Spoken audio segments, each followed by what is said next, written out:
you think I'm gonna stop now? Ain't gonna stop. We going one time. Watch it now. Hit it, fire! Got to keep on holding on. Can't gonna do. I got to keep on grip on it. I can't gonna do. I got to keep on holding on. Can't gonna do. Good morning, PASW clients, staff, and friends joining us from all around. Welcome to Tuesday's class. I hope you enjoyed the Chariots of Fire film scoring challenge. Be sure to send me those clips in by tomorrow at midnight so I can post them on Friday's class. We're getting some excellent results in. So today we're going to talk about one of the most important singers in all of history who changed music in the 60s forever. And we are going to be talking about the man, the artist, Otis Redding today.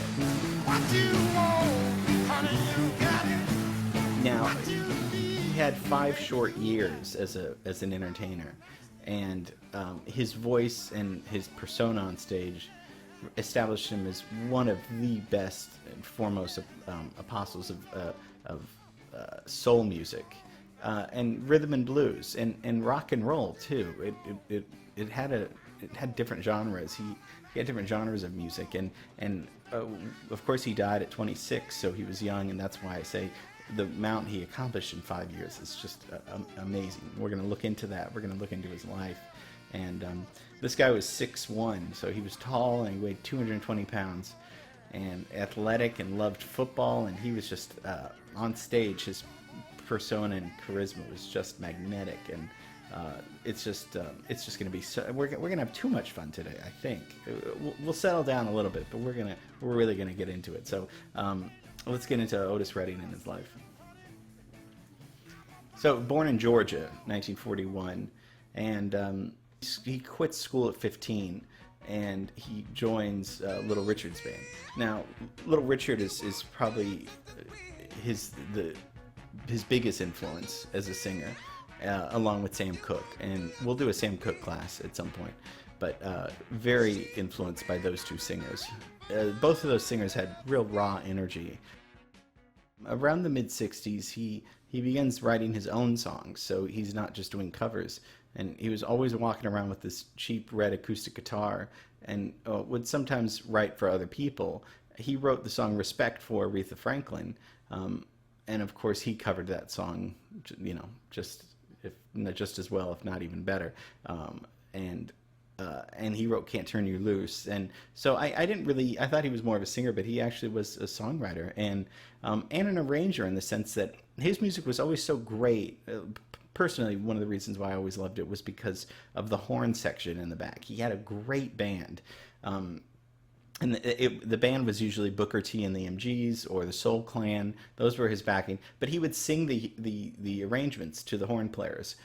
So although, he didn't know how to read or write music, he knew what the horns should sound like behind him. So he was very, and that's just, with his voice and with that band behind him, it's just like somebody in the Grateful Dead at the Monterey Pop Festival said it was like seeing God perform for the first time. It was absolutely amazing.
Here's what's really amazing about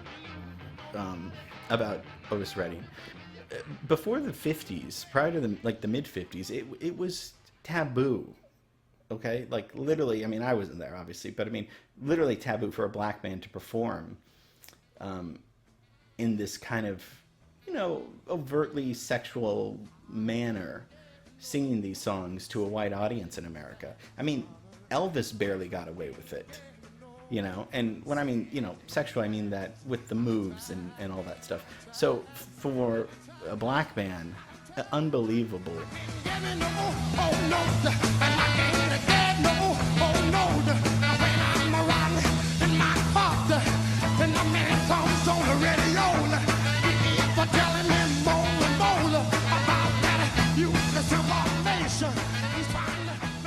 In late 1966, he goes into the studio and records several tracks, including maybe his most famous and popular, Try a Little Tenderness. Now, Try a Little Tenderness was written in 1932, so way long before, and it was mostly covered by, you know, well, obviously white artists, Sinatra, Bing Crosby, and the publishers really unsuccessfully, fortunately, tried to stop Redding from recording the song from a quote-unquote black perspective, which is just, you know, outright ridiculous, because his version is undoubtedly the best version. And he performs this on his famous album that comes out later, Otis Redding Live in Europe, which my parents always said was the best rock and roll album in the history of rock and roll. Because I'm a people pleaser, yeah, I'll agree with them. It might be one of the best rock and roll albums ever. And here, so he's in London, Stockholm, Sweden. And it's recordings from all over Europe. And then after Europe, in 1967, he goes to the very famous Monterey Pop Festival, where for many bands that changed their career. That was a game changer. If you were there, we talked about Jimi Hendrix at the Monterey Pop Festival. Other people were Janis Joplin, the Grateful Dead. But when he's invited there at the closing act on Saturday night, on the second day of the festival,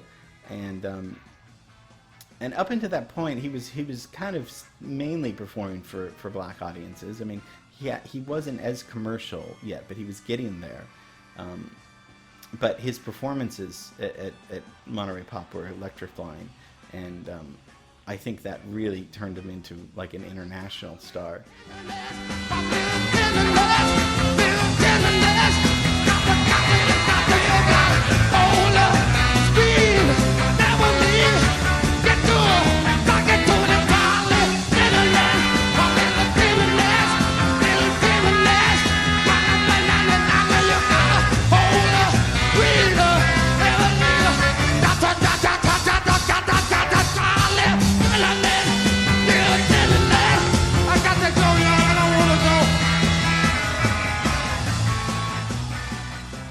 Let's talk about his voice. His voice is just a gruff voice, right? And it's just got the gotcha, you know. I mean, he's got such style, such like cool, such confidence up there as he's on stage. I mean, and his hallmark was just his raw voice and his ability to convey this like emotion that you just feel as the listener. And you know, somebody said like he could have been a preacher if he wanted to be, and he could. I could see that, and especially in these up-tempo numbers. I mean, his singing is more, and this is what we tell you guys sometimes, his singing is more, it's like impassioned speech rather than hitting all the right notes and the correct pitch. It's not about that. It's about the feeling and the soul of it. And we always tell you guys to sell a song. I mean, shoot, I mean, it doesn't, if you had style and could hit some notes, that's going to be better than having no style or charisma but hitting every note perfectly. I prefer the former. I don't think, I'd rather have somebody that's just soul and emotion, you know, oozing out of them rather than just precision. I mean, precision gets boring after a while. And the good news is he made a lot of money. He was super rich, and that's always nice to hear. I mean, one columnist said he made more records, he sold more records than Frank Sinatra and Dean Martin put together. So, and he spent lavishly and had a, you know, so that's good that he was able to partake in some of that, you know, the lavish lifestyle. And probably his most famous song is Sitting on the Dock of the Bay, and which was recorded 3 days before he died. And the part at the end where he's whistling, which I love that part, that was really a placeholder. He was going to go back and write another verse and put that in there, but in the meantime he put the whistle in there. So that was like one of those happy accidents that it worked out really well. But he actually did live across the bay, and he was sitting on the dock of the bay when he was writing that song. There's different reports on whether that was true, but I think he was in Sausalito, and it was the Golden Gate Bridge. But yeah, but a few days later, he died in a plane crash, and everybody except one person, the trumpet player, was the one that survived in Michigan. And the weather was poor, with heavy rain and fog, and I think the battery was low, so I don't even, it's just ridiculous. But so that's Otis Redding. I mean, just born to perform, and influenced so many singers after that, and died way too young at 26. But what, just oozing with talent and emotion. And you know, it's one thing to just talk, you know, about classical music and fugues and all that stuff. That's all well and good. But I mean, when you just see this guy perform, you start smiling, and all your worries go away, and you're just like, this guy's just, his voice, his tremolo, his vibrato, his open throat. And he did have throat surgery to help him sing better, which was, and I think he was stronger than ever. So his career was just, you know, he could have done so many wonderful things, but just a brilliant singer and entertainer. So hope you enjoyed Otis Redding, and I think I've said it all, right? I said it all? I think so. All right, see you guys tomorrow for Wednesday's class. Bye. Sitting on a dock of a bay, wasting time.